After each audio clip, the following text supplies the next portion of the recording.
our next episode in our retro review series. Going down WrestleMania one more time. Last WrestleMania, one for a while. yep, WrestleMania 14. I'm your host, Mike. And I'm Frank. And I did that because this is one of my personal WrestleMania main events of all time. This one took place at the Boston Garden, and I will never forget this date, March 29th, 1998. 19,028 fans at this one. And we actually had two celebrities at this one. Because if you notice, for a while, we hadn't been talking about that. We had good old Pete Rose and his 3-year stretch with Kane. And we also had Mike Tyson, the baddest man on the planet, which if everybody was a fan back then, you thought Austin and Tyson are going to have a match. Because if you remember, this made the news. It was everywhere. Yes, this was on Channel 7 Eyewitness News. I remember seeing it after Monday Night Raw. They showed what I just saw on Monday Night Raw, and I was like, oh my God, we're actually going to get this fight. And turns out we didn't. For those that don't remember, or maybe they're too young, at the time, Mike Tyson was suspended because he bit Evander Holyfield's ear off. So to have him show up was a big deal, and he had some time on his hands. And when we get to the main event, we'll go through Austin and Tyson's meeting in the ring. And, you know, the whole with Shane McMahon and Vince telling him, you ruined everything. And we'll get to that in a little bit. We're going to start off. The opening match of the night was kind of a sad one for me because I've always said this.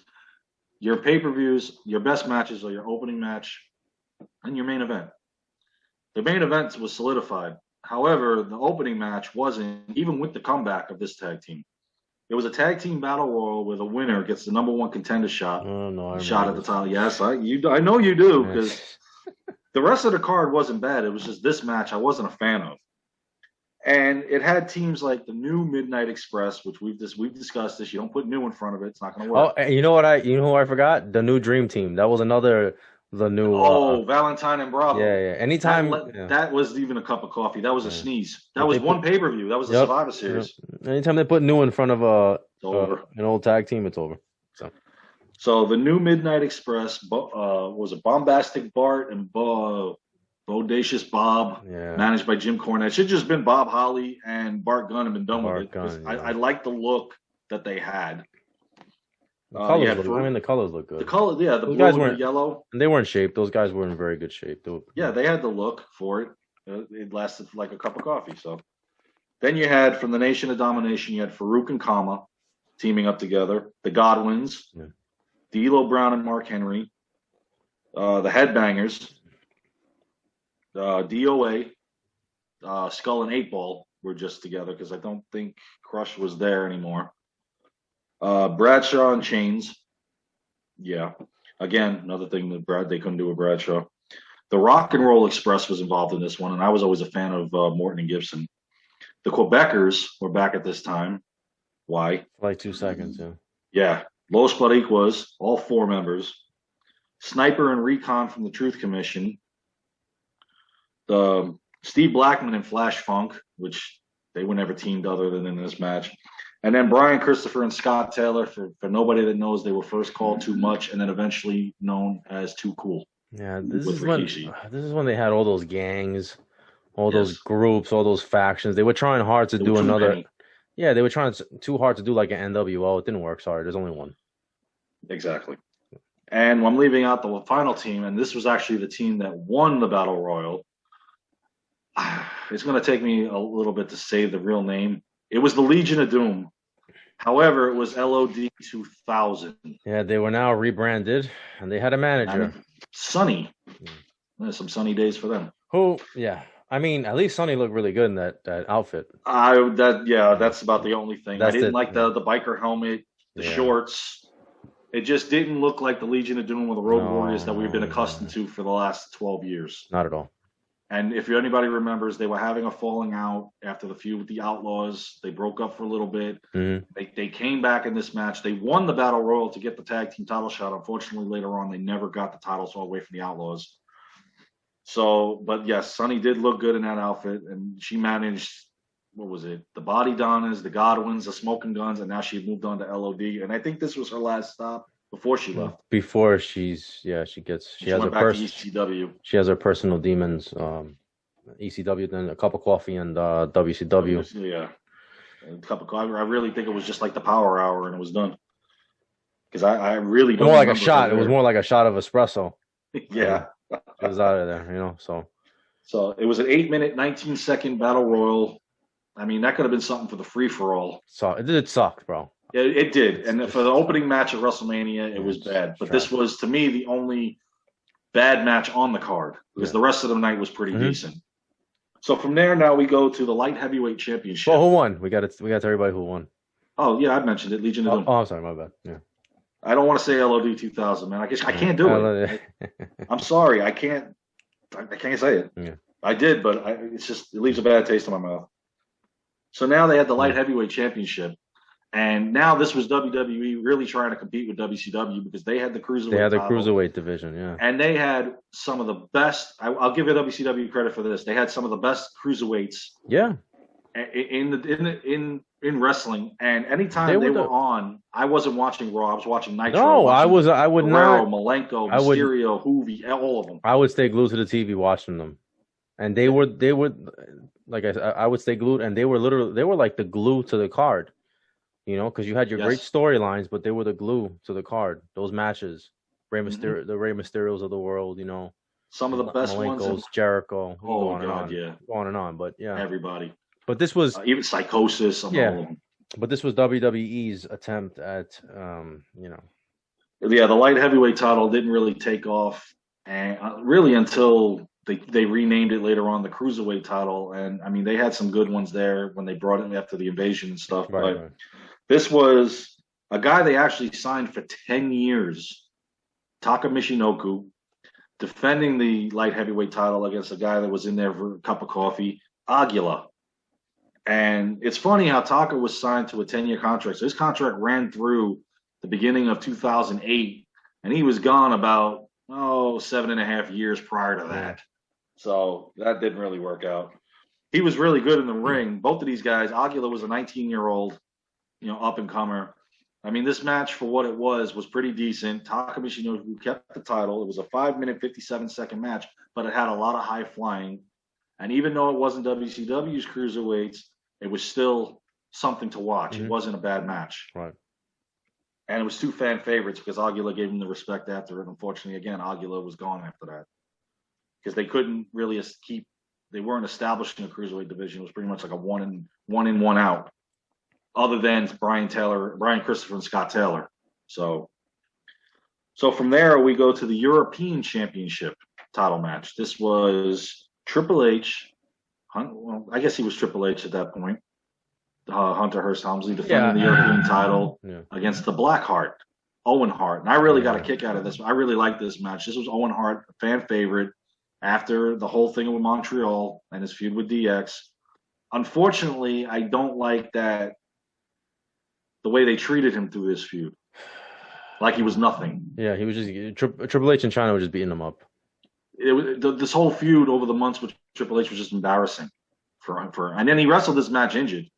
Yeah, because you remember he had the what was it, the walking boot? What was it? There was some injury he had. I think it was his ankle, but he still fought the match. It was a decent match, but it wasn't won cleanly. When you had China handcuffed to Sergeant Slaughter, and the whole time I knew, I was like, oh, she's probably gonna knock Sergeant Slaughter out. She's gonna do something. She threw powder in his face and knocked him out and ripped the handcuff off. And oh no, she moved over with the handcuff off and blowed Owen. Yeah.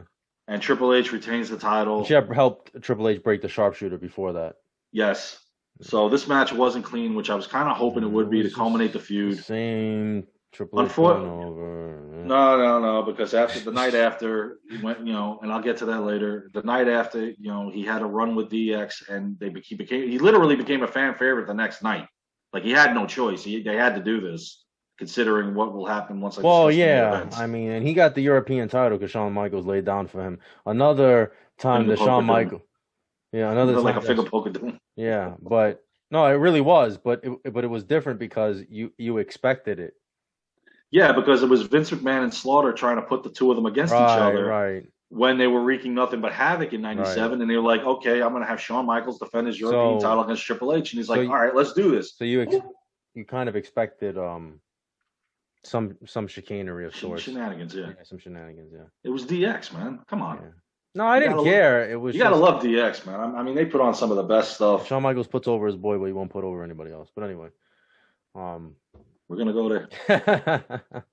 Let's leave that for the Shawn Michaels and Triple H episodes, which I'm trying desperately to postpone for right now. So anyway, it was 11 minutes, 29 seconds.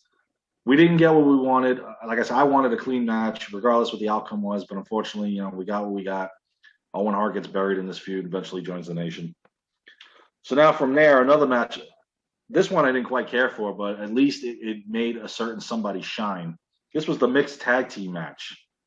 This was Mark Merrow, who wasn't even a fan favorite. Marvelous Mark Merrow, because he had come back from his injury doing the whole boxing skit, which he looked like bad. I liked him as Wild Man Mark Merrow. Yeah, he couldn't. The problem was he couldn't use Johnny B. Bad because WCW owned Johnny B. Bad. The little Richard Wild knockoff. So they had to use Mark Merrow, and then it was fine. He was a good athlete. He was the Intercontinental champion. Yeah, he was a good athlete. And then he got what happened was he got injured when he was feuding with Triple H. He gets injured, and then he's out for like 6 months. And by the time they came back, they rebranded him. And by that point, his wife at the time, Sable, now Brock Lesnar's wife, her popularity exceeded, and she was getting cheered more than him. I felt so bad for him, man. Mark Merrow, they gave him the boxing gimmick because he was an amateur boxer. He fought in the Golden Gloves. I think he was a state champion. I think he was a New York State champion at one point. New York State, boxing champion. Yes. So he was legit. He did know how to box, but I felt terrible for the guy because Sable was so over and like nobody cared about him. He was like an afterthought. So like especially in this match, you kind of like had three heels and Sable. They were going crazy for Sable. The fans were going crazy for Sable, and then they made Sable like the star, she made her debut 1 year prior, being Hunter Hearst Helmsley's entourage. I guess it's just one of these things in life, something unforeseen circumstance. Because the story is he signed with WWE, but the stipulation was he says, "Listen, I have to have my wife with me at all times because I've seen other people go through divorces and their marriages get messed up because they're not around their significant other." Blah, blah, blah, blah, blah. So he's like, and you might want to meet my wife because I think she might have a place in the business. And then Vince meets her and he's like, oh, I got to put her on TV. I got to put her on TV. So then in a twist of fate, she becomes a superstar and then he just sinks down. He literally, which is sad. Because he seems didn't he hit the bottom of the barrel? Didn't he have a match with Butterbean? The boxing thing with him or something? Did he eventually? I think eventually maybe he did. I think he did. This wasn't I'm not talking about the brawl for a year later, but I really think he did a boxing stick with him and by this point it's just like, what are you doing with the man? It's just a shame because he seems like a genuinely nice person, and from every interview he was full of talent, and he was very athletic. Like if you see the stuff that he did, the high flying stuff, very gifted. Especially his finisher off the top rope. It was just gifted. Unbelievable. Yeah. So, but unfortunately, they stuck him in a match with Goldust and Luna Vachon, or the artist formerly known as Goldust. It was the artist formerly known as Goldust, yeah. And by this point, I'm like, what are you doing to this man? He's coming out baby bottles and diapers and changing me. I remember when the skit with the stick what Austin did with him, stunned him and threw him in the porta potty. That was good. That was funny. Yeah, it was. But I'm like, what are you doing to this guy? And he's coming out all weird. And at one time, Merrow and Goldust were kind of teamed. But then it broke apart. So now, again, you still have three heels in this match and Sable. And Merrow thinks everybody's cheering him on, when in actuality they're cheering her when they got the victory. Yeah. It was just a shame for Merrow because he had talent. I felt bad for him, yeah. Not main event style talent, but he was definitely mid-card and could definitely go with people, fight with people. It was a 9-minute, 11-second match. Mark Merrow and Sable win. And again, Merrow thinks it's all him because he's over there going, yay. And she's like, yay, it's me. She did his finisher, too. Yes. Like the TKO. The TKO, yeah. And she did it better than he did. Because I remember there was matches where she did it on him. And if you remember who teamed with her at SummerSlam 98 against Mark Merrow. They ruined that guy. I don't want to get too off topic, but he was supposed to have a feud. He was supposed to have a feud with Austin. And they have him set prior to this? No, this is later. Or after? Later. He's supposed to have a feud with Austin, and maybe like a week or two before, they have Sable Bomb Mark Merrow. And I remember that. And then Austin said, "I'm not feuding with this guy.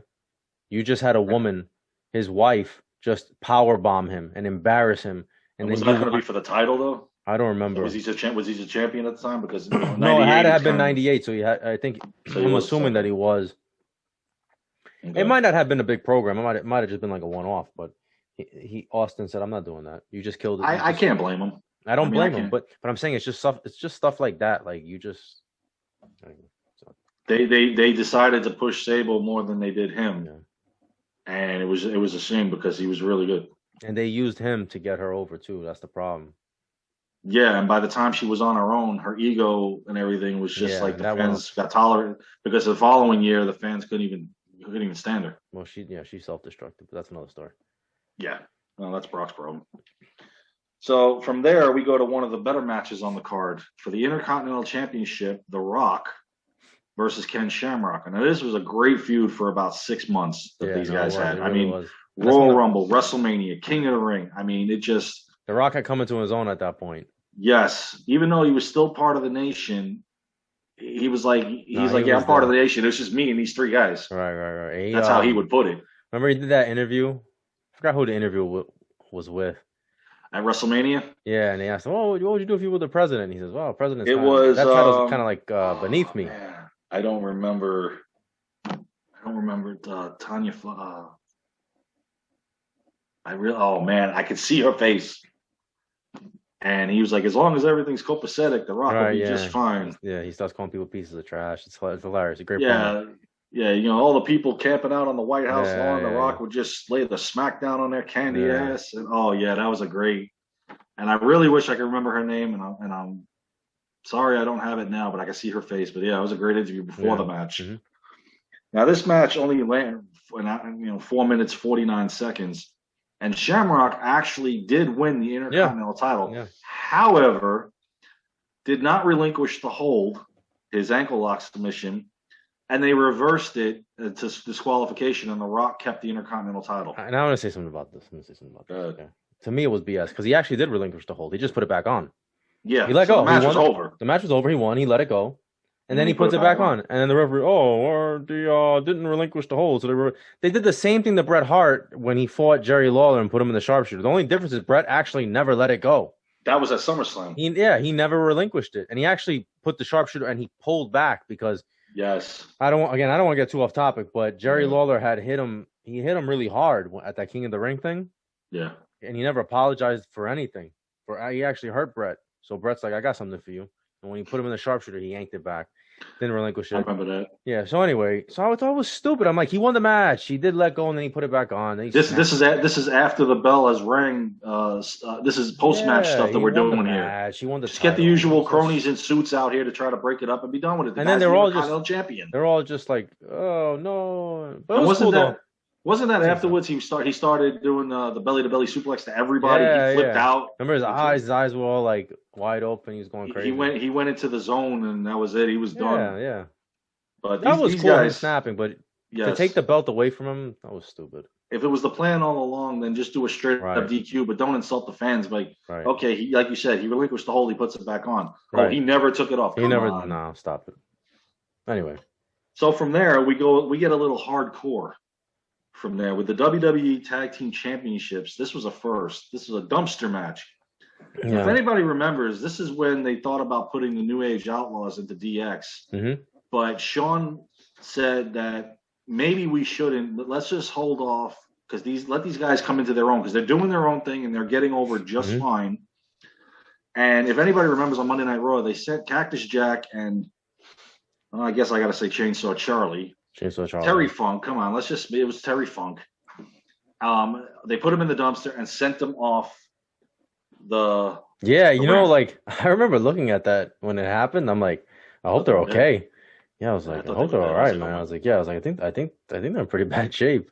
Yeah, and everybody. But if you notice when they put the camera around to the side, how much styrofoam was in there? Yeah. And then they're all getting crap from Vince and whatnot, and they get to the back, and Shawn Michaels goes, "That's what you do. Mm-hmm. That's how you get over." And so that escalated to this match where the New Age Outlaws defended the tag titles against Cactus Jack and Chainsaw Charlie. Okay. The match itself, I liked it. I really did. This was good from bell to bell. Yeah. The Cactus Jack and Terry Funk, Chainsaw Charlie, whatever. They won the tag team titles they put them in the dumpster and they had put the pallet and the forklift on top of it so they couldn't get out. Unfortunately, this lasted 24 hours because the next night the New Age Outlaws became the tag team champions again because Terry Funk had said that he wasn't going to be long for the WWE at this time. Right. He was contemplating retirement yet again for like the 19th time. And shortly after that, he had left the WWE. Mm-hmm. So it was good for at least the WrestleMania moment. So the match I thought was pretty good. It started us on the path to the hardcore part of it with the Attitude Era. And so finally somebody got over on the New Age Outlaws. Unfortunately, it didn't last long. So it was a 10-minute, 1-second match, which, like we talked about with the Chicago Street Fight, that seems to be the right amount of time. Right. Something like this. Yeah, I agree. Now, the next match after that, I was dying to see since Hell in a Cell 97. In Your House. I'm so used to the pay-per-views now. Right. And that October where they had the Hell in a Cell, that's why it's named that now in October. Yeah. When Shawn Michaels and The Undertaker fought each other and Undertaker's brother comes out, that's got to be Kane. That's Kane. It's got to be Kane. The re-gimmicked Isaac Yankem, which Glenn Jacobs, who is Kane, in one of his recent, on one of the Undertaker stories, they sat down with each other. There's also fake Diesel. Yes, I didn't want to bring that up, but yes, he was fake Diesel. But in a thing, at least he looked good as it. At least it looked all right. I mean, you could tell in the face it was Isaac Yankem, it was Glenn Jacobs, but I mean, the body itself was kind of there. I liked it for a second, but I didn't understand it. And the two of them sat down, and Glenn Jacobs, Kane, had said that when he was coming down to the ring for the WrestleMania, he had a smile ear to ear. Because the one thing he loved was to work with The Undertaker. They had done it in the independent scene in Smoky Mountain Wrestling when they did the thing a few years back. So he was ecstatic to be part of this with him and to be involved in the storyline, to be The Undertaker's kid brother. And this feud just started in October, escalated to the Royal Rumble where Undertaker thought Kane was on his side. He set the casket on fire. It was such a great build-up, man. It was, even before he showed it. Kane told me. Oh, man. Your brother's alive, Undertaker. Oh, my God. It was glorious, man. Yes, this was one of the best storytelling they did leading up to WrestleMania. Like, it was the perfect timeline. It didn't go too much. It didn't go too less. It was perfect. Set him on fire. Jesus Christ. Yes. I mean, these two, the storytelling these two did over those months was just phenomenal, leading to this match. You know what? You know what's funny too, man. I don't want to go too far ahead or segue too much. The fact that everything that Paul Bearer accused him of, it was true, because later on, they revealed that Undertaker killed his parents and set Kane on, caused Kane to get burned and everything, even though Undertaker had denied it. Yeah. When Undertaker turned his heel, later on. Hilarious. Yeah, so Paul Bearer was telling the truth. Now we're all like, you're full of it. Right, yes. Yeah, exactly. So, oh, my God. I won't fight you, brother. I'm not going to fight. Remember he kept refusing to fight him, too? The best was when he finally returned after the Rumble, and the lightning hit the casket, and he pops out, and Kane sends the lightning bolts down, and he walks through the flames, and he walks right through it. Mm-hmm. And he tells him, I will walk through the fires of hell to face you, Kane. And I'm like, yes. Finally. Well, at that point, he's like, okay. He's like, okay, this guy's gone too far now. You cost me my title. That's it. I'm done. You tried to set me on fire. We're done. Tried to kill him too, yeah. Yeah. I mean, we're done. No. And I mean, this was building up because you remember Mankind and Vader were the other two victims to Kane leading up to this. Remember they did the red light matches. He killed Vader. Yeah. Oh yeah, everybody killed Vader. That was the end of Vader. Yeah, that was the end of Vader. Vader wrestled, I think, until October's In Your House, and he never got one victory. He crushed his face. Yes, with the wrench. Yeah. It was at No Way Out that he did that, because that's why Vader wasn't at WrestleMania. And then every match he had leading past that, he lost. Wow. And he even said, I'm a piece of you know what. So yeah, it was over for Vader. Yeah. Yeah, exactly. And this match went 17 minutes, 5 seconds, and I loved every single minute of it, especially the Pete Rose skit. Because this was the start of it. Man. He got Like, tombstoned by last time Kane. I was here, I kicked your asses. He said something like that, right? Yeah, with the whole Cincinnati and Boston Yeah. thing, And then, and this was the start of 3 straight years of Pete Rose, and it yeah, it was was good. It was classic. funny. It was great. Yeah. It took 3 tombstones, Yeah. but he was able to pin the unpinnable, and Yeah. even I think he kicked out at the 3.1 mark, Yeah. like some people. So it wasn't like he kept him down. He actually did kick out, but it was after the 3 count. So the Undertaker winning streak of WrestleMania continues. He beats his brother Kane, and this feud just, I mean, they were on again, off again for what? It's the next 7 years. I mean, it was just amazing because they had another WrestleMania down the road where they fought each other again. And look, credit to Kane, because I'm gonna tell you something. I don't know how you felt when Kane first got in there. I thought he was in there for a one-off. I'm like, oh, he's gonna feud with Undertaker, and he's gone. And I was kind of hoping they didn't. And even Glenn Jacobs thought that. He thought, oh, they're just gonna bring me in to feud with Undertaker, and then I'm gonna go about my But credit to him, man. The character was good, and he made something of it, man, and it worked. It worked. I got goosebumps even past their feud when it started with Austin, because when all of a sudden now Austin is going after Kane, I'm like, oh, here we go. I mean, this just got better. That was good. And I remember he's on the top of the cage going after Kane. He goes, "Come here, you big red bastard!" And he's going at him, And this was after the Inferno match, because now after Dude Love had come into the mix, now McMahon said, "Okay, Kane's the #1 contender." Mm-hmm. And despite the fact his reign was only 24 hours, I mean, he still goes down as WWE champion, unfortunately. Yeah, but listen, as much as I liked Austin, I thought it was really sad sight to see when he was stomping a mud hole through Kane. Yeah. I was like, this guy was just unstoppable, and Stone Cold just stomping a mud hole through him. But anyway. And they just brought the character back a little bit. Yeah. But it didn't. I get it though. It didn't kill the character. It didn't. But that was like it hurt it a little bit. Yeah, that was kind of like the beginning of the end for the unstoppable Kane. Really, I thought it was coming because he loses at WrestleMania, and then he loses in the Inferno match. Because remember when his arm that was great. Fire, that was great. Yeah, I can't believe they did. That was crazy. And he runs off. Yeah. And I'm like, okay, now you just gave the man 2 straight losses. Yeah. I mean, what are you going to do to bounce back to that? And then he gets the WWE title shot. So, but Kane, worked out up until now. He's going to be in the Hall of Fame. So kudos to that character. Yeah, absolutely. So now we go to the ultimate favorite of mine, the main event.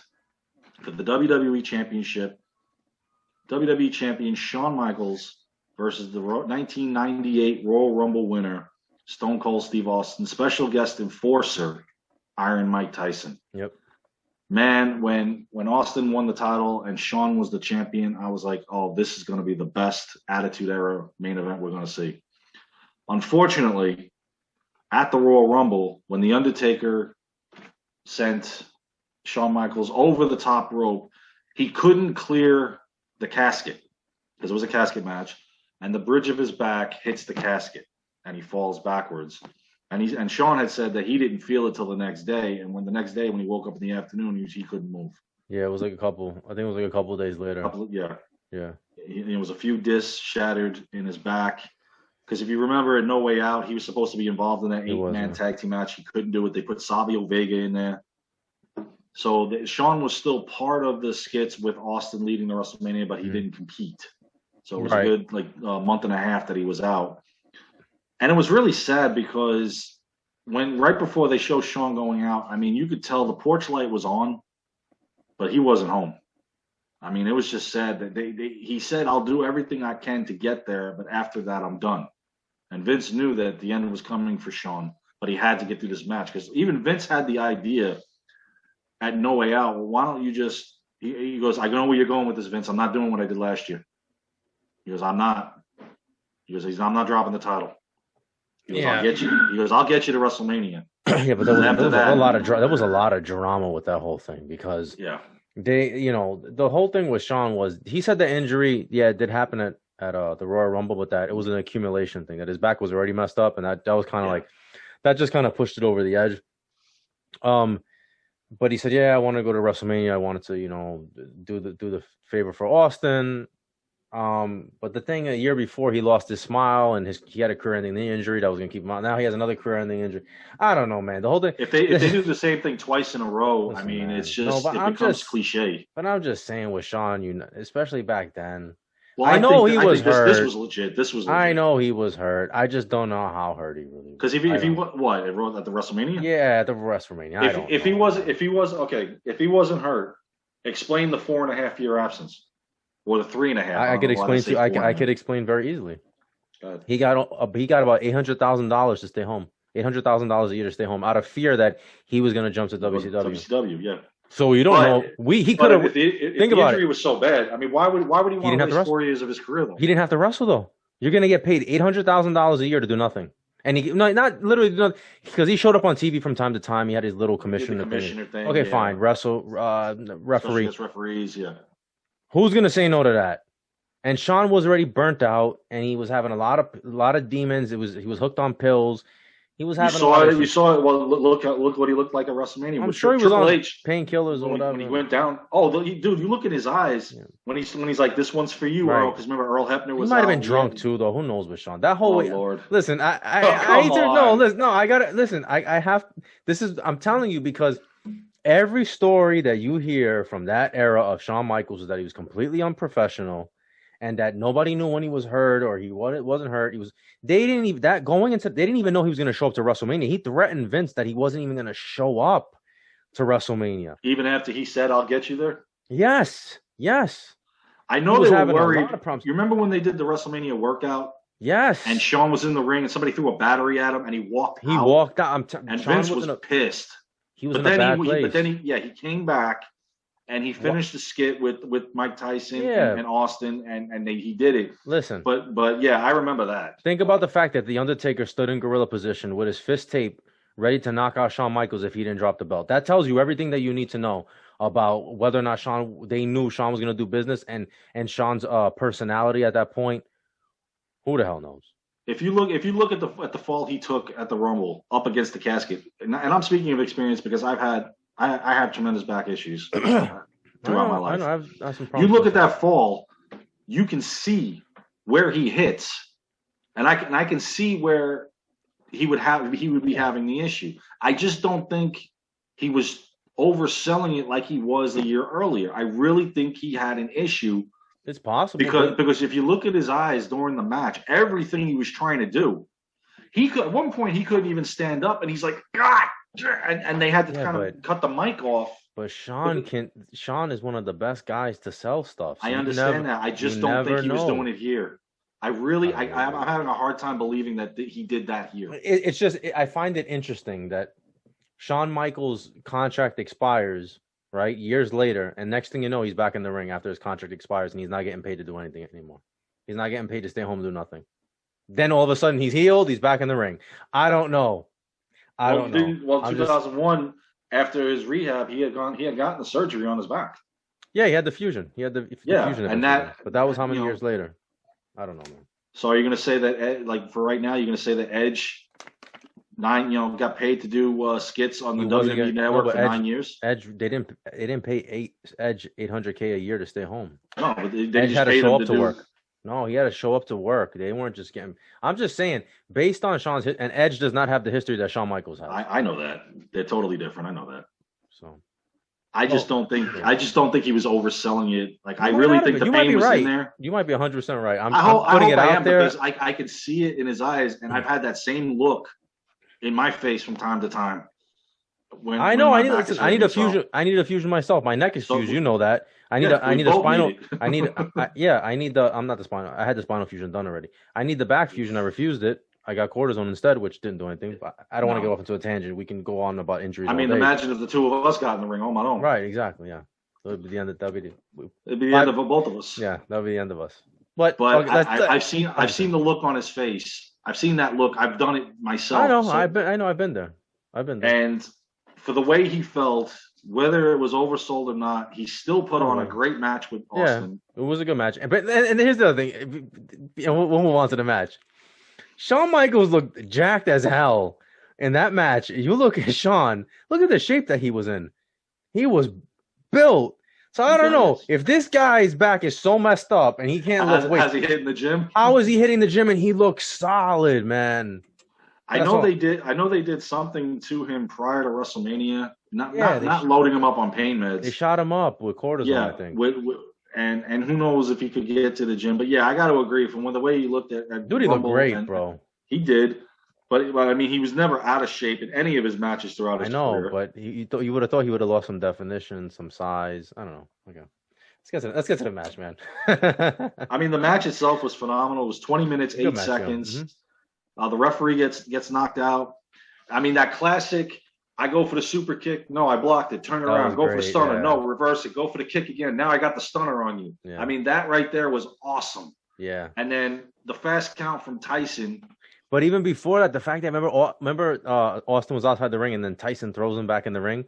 So you think that Tyson is with DX 100%. Well, from the time that he came in, when Shawn Michaels says, "I want a piece of Mike Tyson's ass," and he's got him ready to hit him, and he rips the shirt off, and he's got the DX shirt on. You know, I mean, it was just like then I knew it was a storyline. Who's gonna win at WrestleMania? You will, Heartbreak. And then they ask him, "What's next for you, Tyson?" WrestleMania 15. I'm like, "Oh, hell no, hell no!" It was great, man. And you did your one-off. Get out of here. You know, a little side story. Eric Bischoff caught wind that Mike Tyson before Mike Tyson showed up, and he was like, "What, Mike Tyson?" And he didn't think they were gonna pull it off. And then he said that's kind of what made him realize, like, hey, we better get on top of things because they're for real. Yeah. Because what was it? 2 weeks after that is when they beat him in the ratings war with Austin and McMahon in the fight, the main event. And then they started going back and forth for a while. Mm-hmm. Yeah. Mm-hmm. And then until finally WWE took the realm, and that's off to the races we went. Yeah. But I mean, this is one of my personal favorites of all time, besides Hogan Warrior. These two guys did a tremendous job in the ring. Austin was a huge fan favorite. Shawn Michaels was out the door that night. They even showed you. Yeah, you remember the press conference. He stormed out, yeah. Yeah, that was legit, too. That wasn't a work. He was pissed off, I think, again, because of the injury and because his career he thought was over. Yeah. I mean, I really don't think if that's a shoot, if you're faking this, why are you pissed off? Because if you're faking it, then obviously I think he was just back soon. He also he had a lot going on. He wasn't happy back then. So his personal problems. Not until he married the Nitro girl. Yeah, he changed it, and he changed his life. He changed his life around, especially he had said that there was one night he was with his son, and he's like, "Who ate all the cookies?" He goes, "You did," and he didn't realize he did it, and that's when he started changing his life around. Right. He really hit rock bottom during the invasion. Once they were sold, and he's coming in, and Triple H said he came in all whacked out, and the Undertaker looks at Triple H and goes, "You better get your boy in check. I'm gonna take care of this." Yeah. I mean, he was starting to really hit rock bottom in 2001, and he got himself turned around. Right. Thank God he. Mm-hmm. Yes, thank God he did. He did, yeah. Because I hate to see this to any wrestler or anybody in general, because it's a shame. Mm-hmm. And he got himself turned around, and he was able to come back and give us 8 more years of what we lost.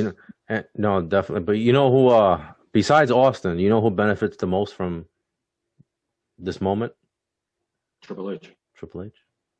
Well, because Triple H now had to remember, Vince McMahon told him, now you have to come out the next night on Raw. You have to bury Shawn Michaels, and you have to take the reins of DX. You're going to have to do this.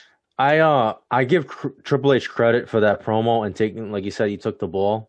This is the genesis of and DX. He ran with it. But wasn't it kind of anticlimactic that X-Pac came out? You look to your blood, you look to the click, and then it's X-Pac. And when he said that, I really thought Hall and Nash was coming out. Right. I'm like, and then it's X-Pac, and I'm like, well, that's because Hogan said he couldn't cut the mustard. I know. And they fire him by FedEx when he was injured. And then X-Pac, ends up and cutting the truth of the matter on Bischoff. But I thought the truth of the matter is, a little side note there, is that Hall and Nash were legitimately pissed off at Hogan and Bischoff when they did the skit. When they said the little man just couldn't cut the mustard and they wanted to walk out, which is why X-Pac said they'd be here with me right now if they weren't being held hostage. That was Hogan and Bischoff just putting them in line, like letting them know, like, hey, you don't have enough juice here. I don't know, whatever. Even though technically the NWO was the clique. It was them. Yeah. It really was. Minus Shawn and Hunter. Yeah. So And then he brings in the New Age Outlaws. He brings in X-Pac, and it was established. Rest is history, yeah. But if Shawn Michaels, let's say, for example, Shawn Michaels is healthy through that match, he's still going to lose the title. I do believe that the next storyline going forward was not a rematch with Austin. It was Shawn Michaels facing D-Generation X. Yes. D-Generation X is a heel. Shawn Michaels is back as the fan favorite, and he's fighting Triple H. I really believe that would have been the next direction they went should he had gone on after WrestleMania 14. But 4 years later. Just not as good as at that moment because that was at the heat of the moment. But in any event, Austin becomes a WWE champion. Right. He doesn't face Iron Mike Tyson. He gives him his Stone Cold shirt. Tyson's looking around. He puts the shirt on. Crowd's going nuts. I loved this main event. No, it was great. It was great. Can't say enough about it. And the pay-per-view was good. Solid pay-per-view. Very good. 8 to me. 8, maybe an 8.5. And that's mainly the last 2 matches that I'll give that to. Horrible opening match. Yeah. But it actually, each match after that kind of elevated the next one until you got to Kane, Undertaker, Shawn Michaels, and Austin, and then just it took off from there. It was awesome. Yeah, it was great. All right, man. So you guys let us know what you think about the beginning of the Austin era, about this WrestleMania, what you thought about the card, what you thought about Shawn Michaels, just overall what you thought about the event. We're going to continue with our retro series. I believe we have, what is it, the King of the Ring? It's going to be the King of the Ring 1993. Yeah, we're going to take a break from the WrestleManias for a while, guys. So I'm sorry. We'll start from 15 and escalate eventually, but now we got to focus on King of the Ring. Yep. Well, 1993, the initial one, the match that never was, and the number 1 contendership that didn't become. Right. So King of the Ring, also known as the Bret Hart Show. 1993 is the Bret Hart Show. Exactly. It was all him. My favorite wrestler. Exactly. So please feel free to comment, like, share, subscribe, and we'll see you guys soon. Take care, guys.